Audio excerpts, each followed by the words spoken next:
If you think the AI revolution is mostly happening in like some sleek Silicon Valley coding cubicle, you might actually want to look under the hood of a 1998 Ford F-150. Or, check the agonizing wait times on a local government tax portal. Right, exactly.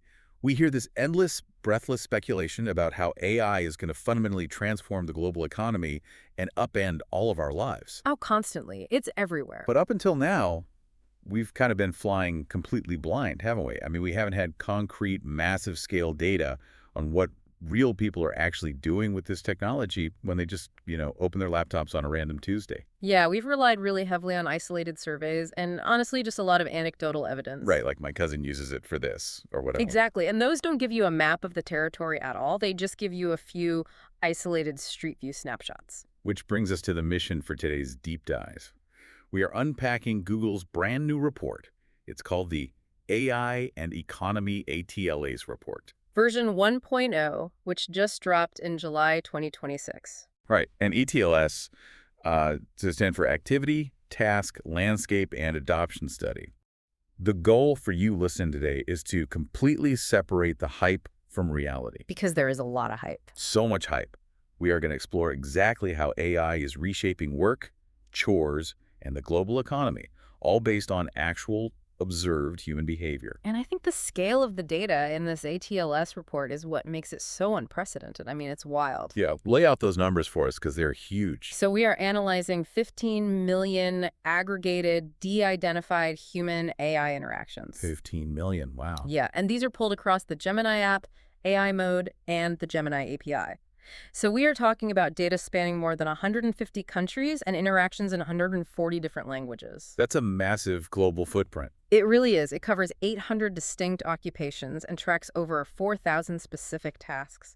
Looking at a data set of 15 million real interactions, it actually makes me think about the early days of the smartphone. Oh, that's a good comparison. Like back in, 2008? Yeah, exactly, 2008. When the first app stores launched, we all kind of understood that having a supercomputer in your pocket was going to be a game changer. Right, the potential was obvious. But nobody predicted that its primary economic use would be, to summon a stranger's car to your exact GPS coordinates. Or Right. just to spawn an entire gig economy. Or to doom scroll social media for 3 hours a day. Seriously. We understood the power of the hardware, but we just couldn't predict the human behavior. So digging into this ATLAS data, are we finally seeing the equivalent of those early killer apps for the AI era? Well, it appears the killer app of this era isn't a singular piece of software at all. It's more of a shift in behavioral patterns. Okay, interesting. What do you mean by that? Well, the ATLAS data reveals that our baseline assumptions about how AI integrates into our daily routines are frankly fundamentally misaligned with reality. Oh, so we're just getting it totally wrong. Kind of, yeah. The adoption curve is far more nuanced than just, downloading a new tool to do an old job. Let's test that against the biggest anxiety hurricane right now, which is the workplace. Oh, absolutely. The job replacement fear. Right. The dominant fear is this idea of some robotic entity sitting in your office chair and just taking over your paycheck. What does the ATLA's data actually show about how AI is infiltrating the 9-to-5? So the report categorizes workplace adoption as broad but shallow. Broad but shallow. Okay, break that down for us. The reach is undeniable. I mean, AI use has diffused across 68% of all occupations. Wait, 68%? Yeah, which collectively represents roughly 90% of total employment in the United States. Almost everyone is working in a field where AI is present. That is a staggering number, so it's everywhere. It is everywhere. However, the shallow aspect is where the real nuance lies. Within any given job, people are using AI very selectively. Selectively how? They're only applying it to about 21% of their daily tasks. Okay, so we aren't seeing total replacement at all. If it's only touching, what, a fifth of what someone does on a daily basis, the narrative of full-scale automation seems a bit overblown. The data certainly pushes back on that automation narrative. In fact, less than 10% of the interactions tracked in the ATLAS report fully automate a task from start to finish. Less than 10%, that's tiny. Very tiny. The vast majority of these interactions are highly collaborative. Okay, so what are they actually doing with it then? Users are leveraging AI for ideation, strategic planning, complex information retrieval, and rapid skill acquisition. That makes it sound a lot less like the Terminator coming for your job and much more like having a really fast, eager intern sitting next to you. I love that analogy, an over-caffeinated intern. Right, because you wouldn't tell an intern, do my entire job while they go play golf. You'd say, hey, I have a rough idea for a new marketing initiative. Can you help me brainstorm 5 different angles? Exactly. Or can you pull up all the relevant research on this competitor and summarize it so we can test our hypothesis? Yeah. You are still driving the car. Yeah. The AI is just acting as a very capable navigator. That intern analogy works really well, provided we add the caveat that this intern has a photographic memory of the entire internet. True. A very, very smart intern. But one that lacks physical world context. And that's why we see users actively managing the output so much. The report highlights a very telling statistic regarding non-routine cognitive tasks. Okay, non-routine cognitive tasks. Mm-hmm. So we are talking about the messy, creative problem-solving work, right? Exactly. The things that don't fit into a standard operating procedure, where you have to adapt to new information on the fly. That's a perfect definition. So in the broader general economy, those non-routine cognitive tasks make up about 35% of all human labor. Okay, 35%. But when we look at the ATLA's data for AI interactions specifically at work, those tasks totally dominate. They make up 65% of all AI use. Wow, 65%. That is a massive over-index. It really is. It kind of implies we aren't primarily using AI to do the boring, repetitive data entry, but rather to help us think through the hard, ambiguous challenges. Users are naturally gravitating toward the technology for tasks that require a sounding board. They're using it to amplify their own cognitive capabilities. So it's essentially turning the AI into a sparring partner for complex problem solving.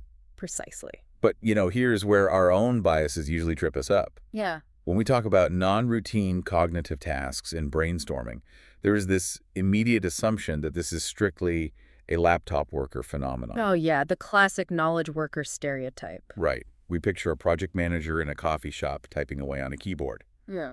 But the ATLAS data shatters that stereotype entirely, doesn't it? It completely shatters it. And this is perhaps one of the most significant paradigm shifts in the whole report. Really? How so? AI adoption is rapidly accelerating way beyond traditional knowledge work.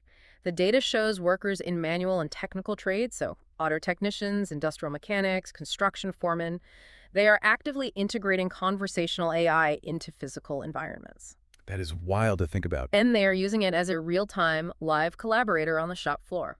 Okay, let's break down the mechanics of how that actually works for a second. Yeah. Because a mechanic covered in engine grease isn't typing out a prompt on a tiny smartphone keyboard to ask about a frayed wire. No, definitely not. The physical friction of doing that would completely negate the usefulness of the tool, wouldn't it? Which is exactly why the modality of the interaction changes completely when you move into the physical economy. Ah, so they aren't typing. Right.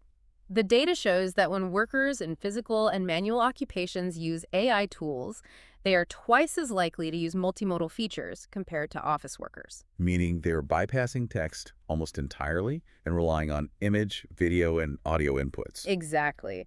They are snapping a picture of a complex wiring harness or taking a quick video of a leaking industrial valve, uploading it, and using voice to ask, "What am I looking at here?" Oh, wow. Or they'll ask, "What is the next step in the diagnostic tree for this specific visual symptom?" That totally transforms the AI from a digital text generator into a real physical world problem solver. It really bridges the gap. It's like having a master mechanic who has memorized every service manual ever published, just standing right over your shoulder. But you are still the one holding the wrench. Right.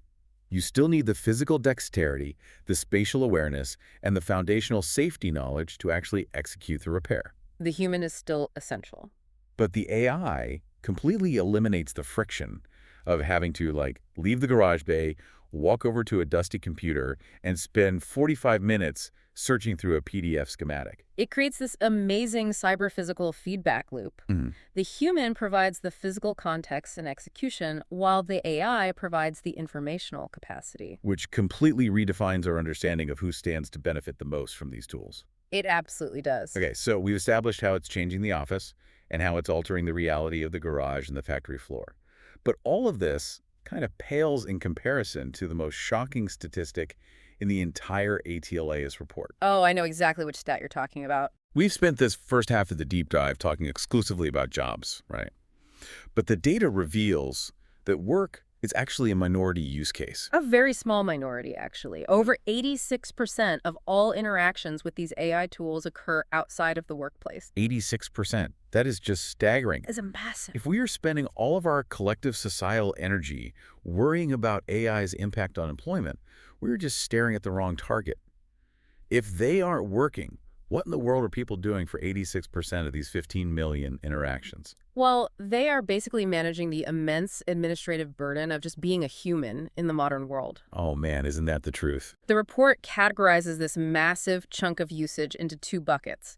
The first is what they call productive household activities. Okay, what does that look like? This includes researching really complex consumer purchases, getting step-by-step guidance on how to repair a household appliance, or, planning intricate travel logistics. So it's basically the ultimate DIY assistant for weekend projects.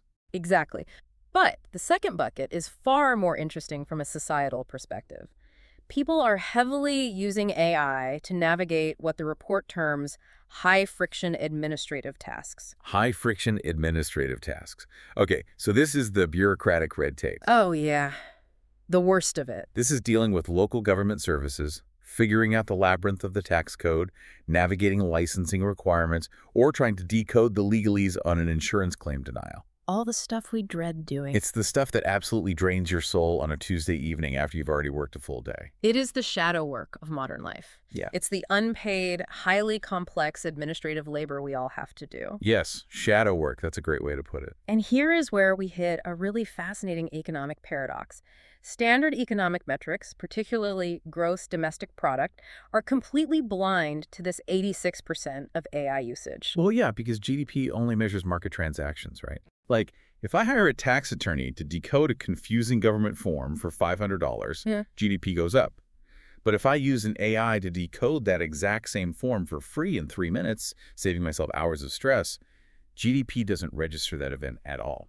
And economists are actively wrestling with this right now. Tools like GDP were built for the industrial age. Right, they just count money changing hands. They are excellent at counting physical goods rolling off an assembly line, but they completely lack the sensitivity to measure friction reduction in a household. Because how do you measure the immense psychological relief of not fighting with your insurance company? Exactly. The reclaimed personal time, the reduction in cognitive load, none of that shows up on a national balance sheet. That is wild. The ATLS report acknowledges that we are currently trying to measure a 21st century paradigm shift with a 20th century yardstick. The value is being generated at this incredible scale, but our traditional instruments simply cannot detect it. Okay, wait, let me pause you there. If 86% of this usage is deeply personal, I mean, people uploading their tax documents, pictures of their broken washing machines, contesting parking fines, that means this data set of 15 million interactions is incredibly intimate. Very intimate. So how in the world is Google parsing 15 million personal problems from 150 countries to build this ATLS report without turning this into just a massive, unprecedented privacy violation? That is the most critical question regarding a study of this scale, honestly. The researchers couldn't just dump 15 million raw conversational transcripts onto a desk and start reading. Right, that would be a nightmare. To make this data viable for analysis while protecting user privacy, Google DeepMind utilized a system called OCTO. OCTO, okay, what does that stand for? It stands for Observation, Clustering, and Taxonomy Organization. Okay, let's break down the mechanics of OCTO, because anytime a massive tech company says they are safely analyzing millions of personal interactions, I think you, as the listener, deserve to know exactly how that black box actually operates. That's totally fair. So OCTO is engineered specifically to process massive amounts of unstructured text, like natural language prompts, to an LLM, and distill them into broad, organized categories without ever exposing the raw underlying data to the human researchers. Okay, how? It operates through multiple distinct safety layers. The first layer is the automatic scrubbing of all personally identifiable information, or PII. Okay, so names, addresses, phone numbers, account details. Exactly. The system strips all of those out before the data moves forward anywhere. But stripping PII is kind of standard practice, right? Mm-hmm. And it's usually not enough on its own. I mean, if a query is specific enough, it can still be de-anonymized. You're absolutely right, which is why the second layer is so crucial. Breaking the linkage. Breaking the linkage. The architecture of the database completely severs any connection between the de-identified ATLAS research data and the underlying user account logs. Okay, so they cut the cord entirely. The bridge between the query and the user is burned at the architectural level. It makes it technically impossible for a researcher to backtrack a specific interaction to a specific person. Okay, so the identity is scrubbed and the bridge to the user account is burned. Hmm. But how do they actually analyze the content of the prompt without, reading it? Through automated summarization and aggregation. Meaning an AI is reading it, not a human. Right. The researchers never look at the raw text of the interaction. Instead, the OCTO system uses a language model to automatically summarize the unstructured text into a generic category. Do you have an example of that? Sure. So if a prompt says, "How do I fix the spinning agitator on my Whirlpool Model X washing machine?" the system abstracts that into a generic label like home appliance troubleshooting. I see. So the researchers are analyzing the thematic labels, not the diary entries themselves. Exactly. And even then, it requires a massive aggregation threshold. What does it mean? The system will only register a category on the taxonomy if thousands of unique users have engaged in a statistically similar type of task. So if you're the only one asking about a highly specific, weird problem, it just doesn't show up on the radar. Right. It's the aggregation of those millions of generic summaries that produces the insights for the ATLAS report. They are looking at the macro-level heat map of human behavior, not individual data points. Okay, looking at that global heat map for a second, I want to pivot to who is actually wielding this power. That's a huge part of the report. Because historically, whenever a massive technological leap occurs, the benefits pool almost exclusively in the wealthiest nations first, right? Typically. Leaving the global south and developing economies way behind. So does the ATLAS data show that same persistent digital divide? Well, on a broad per capita basis, AI usage does track closely with a country's relative level of wealth. Higher GDP per capita generally correlates with higher baseline AI adoption. Okay, so the trend kind of holds. Kind of. However, there are significant, really fascinating anomalies in the data. Oh, really? Like what? We are seeing certain middle-income countries, particularly in South America and the Middle East, adopting AI at rates comparable to or even exceeding much higher income nations. Wait, exceeding them? Why are those specific middle-income countries punching so far above their economic weight class? What is driving that accelerated adoption? It actually comes right back to that concept of high-friction administrative tasks. Bureaucracy again. Yep. In many middle-income nations, you have populations with incredibly high smartphone and mobile internet penetration, right? Right, everyone has a phone. But they are often dealing with legacy bureaucratic systems or government services that haven't been fully digitized or streamlined. Oh, I see. So the friction of daily administrative life is exceptionally high. Therefore, the relative value of an AI assistant that can help decode confusing local regulations or draft official correspondence is just massive. They're using the technology to literally leapfrog the inefficiencies of their local infrastructure. Exactly. The pain point is sharper, so the tool is adopted way faster. That makes perfect sense. And how does language factor into this global heat map? Because the internet has traditionally been overwhelmingly dominated by English. And this is where the linguistic data completely defies historical internet trends. Really? Yeah.